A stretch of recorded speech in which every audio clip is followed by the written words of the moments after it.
ಎಲ್ಲಿಂದ ಬಂದವರಿದ್ದೀರಿ? ಯಾವ ಉದ್ದೇಶವನ್ನು ಹೊತ್ತು ಬಂದವರಿದ್ದೀರಿ?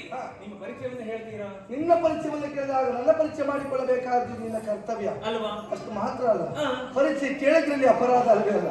ನನ್ನ ಪರಿಚಯವನ್ನು ಹೇಳ್ತೇನೆ ಕೇಳು. ನಾನೇನು ಸಾಮಾನ್ಯವಾದ ಭಾವಿಸಿಕೊಂಡೆ? ಏನು ಅಸಾಮಾನ್ಯ ಅಂತ ಬೇಡವಾ? ನೀನು ಹೇಳಿದ ಹಾಗೆ ನಾನೊಬ್ಬ ಕುಲೀನವನ ತಲೆಯಲ್ಲಿ ಹುಟ್ಟಿದವ ಸತ್ಯ. ಕಾಣುತ್ತಿರುವಂತ ಕಮಲಾದ್ರಿ ಅಧಿಕಾರಿ ಕಮಲಾಕರ ವಂದಿಸಿಕೊಂಡೆ. ಅವಸರ ಅಂತಲ್ಲ, ಪ್ರಜೆಗಳಿಗೆ ದೊರಕಲಿ ಏನಾಗಬೇಕು, ತಂದೆಯ ಸಮಾನ. ಹೌದು, ಆ ಕಾರಣಕ್ಕಾಗಿ ಗೌರವವನ್ನು ಇತ್ತಬಿಡು. ಈಗ ಮಹಾರಾಜ ಯಾರು ಅಂತ ಹೇಳಿದ್ದಾನೆ? ಕಮಲಾಧಿಪರಾಳುವಂತಹ ಕಮಲಾಕರ. ಕಮಲಾಕರ ಅಂತ ಹೇಳಿ ನಿಲ್ಲಿಸಿದ್ದೇನೆ. ನೀವಲ್ವಾ? ನಾನಂತ ಹೇಳಿದ್ದ ಗೊತ್ತಾಯ್ತು ನನಗೆ. ನಮಸ್ಕಾರವೇ ಅರ್ಥವಾಯ್ತು. ನೀವು ಅರ್ಥ ಆಯ್ತು ಅಂತ ಭಾವಿಸಿಕೊಳ್ಬೇಡ. ನನಗೂ ಅವರಿಗೆ ನಿಕಟವಾದಂತ ಸಂಬಂಧ ಉಂಟು. ಓಹೋ, ಹೌದಪ್ಪ. ಹೌದಾ? ಅವರ ಮಗನ ಯುವರಾಜ ದೊರಕುವರು. ನಿಮ್ಮ ಹೆಸರು ಶಿವಧ್ವಜ ಎನ್ನುವ ಹಾಗೆ. ಮಗದೊಮ್ಮೆ ವಂದಿಸಿಕೊಂಡೆ. ಒಳ್ಳೆದಾಗಿ ಆಗಲಿ. ನಿನ್ನನ್ನು ಕಂಡಂತಹ ನಾನು ನಿನ್ನ ರೂಪಾತಿಶಯಕ್ಕೆ ಮಾಡಬಹುದವರಿದ್ದೇನೆ. ಹೌದಾ? ವಿಚಾರ ಹೇಳ. ನನಗೆ ಸುದ್ದಿ ಬಳಸಿ ಮಾತಾಡಲಿ ಅರ್ಥವೇ ಇಲ್ಲ. ಅದನ್ನು ಮಾತಾಡೋದ್ರಲ್ಲಿ ಅರ್ಥವೂ ಇಲ್ಲ, ಮಾತಾಡೋದು ಅರ್ಥವೇ. ಎಂದಿಗೂ ಹಾಗೆ ನೇರವಾಗಿ ನಿರಂತರವೇ ಇರಬೇಕು. ನಾನು ಹಾಗೆ. ಹಾಗಾಗಿ ನಿನ್ನ ರೂಪವನ್ನು ನಿನ್ನತರ ನಾನು ಸೋತು ಹೋಗಿದ್ದೇನೆ. ನಾನು ಈಗ ಭಾವಿಸಿಕೊಳ್ಳುತ್ತಿದ್ದೆ ಮದುವೆಯಾದ ನಿನ್ನದೇ ಮದುವೆ ಆಗಬೇಕು ಅಂತ ಭಾವಿಸಿದ್ದೇನೆ. ಓ ಸಿಂಗಾರಿ, ನೀನು ನನ್ನ ಬಹಳ ಸಂಗಾತಿಯಾಗಿ ಬರ್ತೇನೆ ಬಂಗಾರಿ. ಮೊದಲ ಮೋಹನಾಂಗ ಮೊದಲ ನೋಟ ಸಂಗಮಾರಿ, ಮೊದಲ ಮೋಹನಾಂಗ ಮೊದಲ ಮೋಹನಾಂಗ ಮೊದಲ ನೋಟ ಸಂಗಮ, ಮೊದಲ ನೋಟ ಸಂಗಮ, ಹೃದಯ ಮಿಲನ ಮಂಗಲಾಸ ಪ್ರೇಮ ಸಂಭ್ರಮ, ಹೃದಯ ಮಿಲನ ಮಂಗಲಾಸ ಪ್ರೇಮ ಸಂಭ್ರಮ.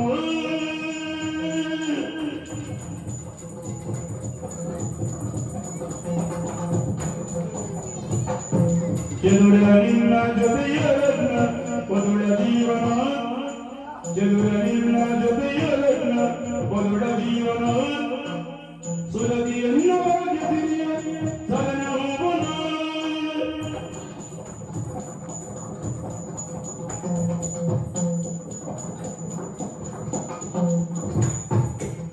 ಮೊದಲ ಮೋಹನಾಂಗ ಮೊದಲ ನೋಟ ಸಂಗಮ ಪ್ರೇಮ ಸಂಭ್ರಮ.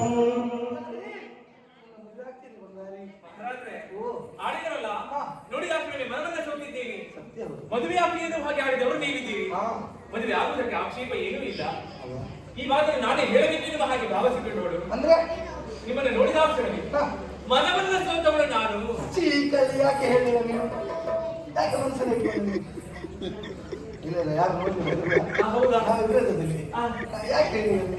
ಹೆಣ್ಣಾದವಳಿಗೆ ನಾಚಿಕೆ ಎನ್ನುವಂತ ಇಲ್ಲಿ ಅಡ್ಡಿಯಾಗಿರ್ತದೆ ಅಲ್ವಾ? ಹೆಣ್ಣಿಗೆ ನಾಚಿಕೆ ಎನ್ನುವುದು ಅಂತ ಗೋಡೆಯಿಂದ ಹಾಗೆ. ಹೌದೇ? ಹಾಗೆ ವಿಚಾರವನ್ನು ಹೇಳುತ್ತಿದ್ದು ಕಷ್ಟ ಆಯ್ತು. ಆದರೆ ನಾನು ಆಲೋಚನೆ ಮಾಡ್ತಾ ಇರುವುದು ಅದರ ಕುರಿತಾಗಿ ಅಲ್ಲ.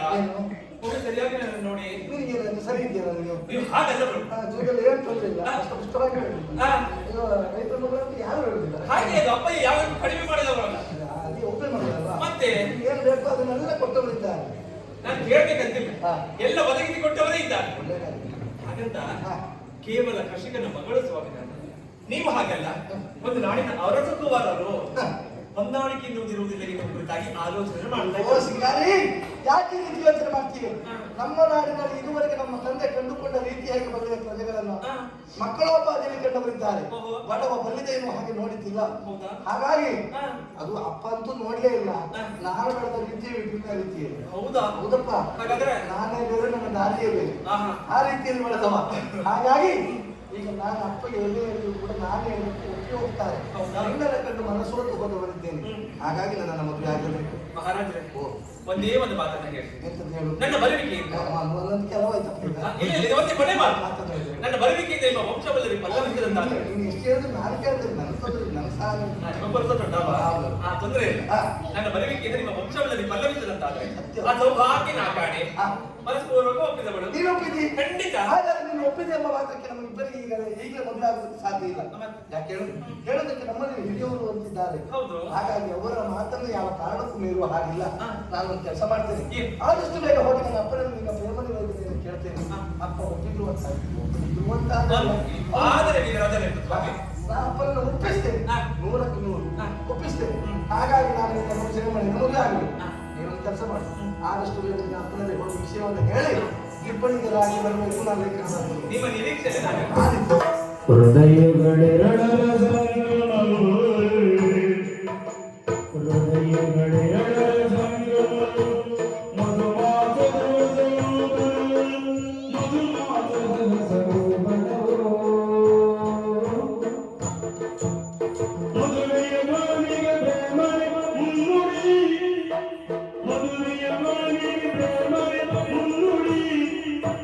ವಿಧಿಗದಿಗದಿಗೋ, ವಿಧಿಗದಿಗದಿಗೋ, ವಿಧಿಗದಿಗದಿಗೋ, ವಿಧಿಗದಿಗದಿಗೋ.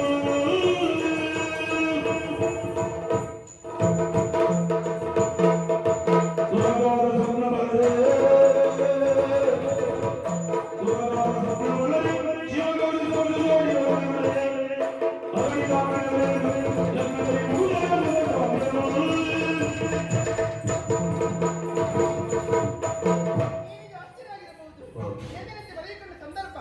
ಒಂದು ಸ್ವಪ್ನ ಕಂಡು ಆ ಸ್ವಪ್ನದಲ್ಲಿ ಬಂದದ್ದು ಅನ್ಯರಲ್ಲ,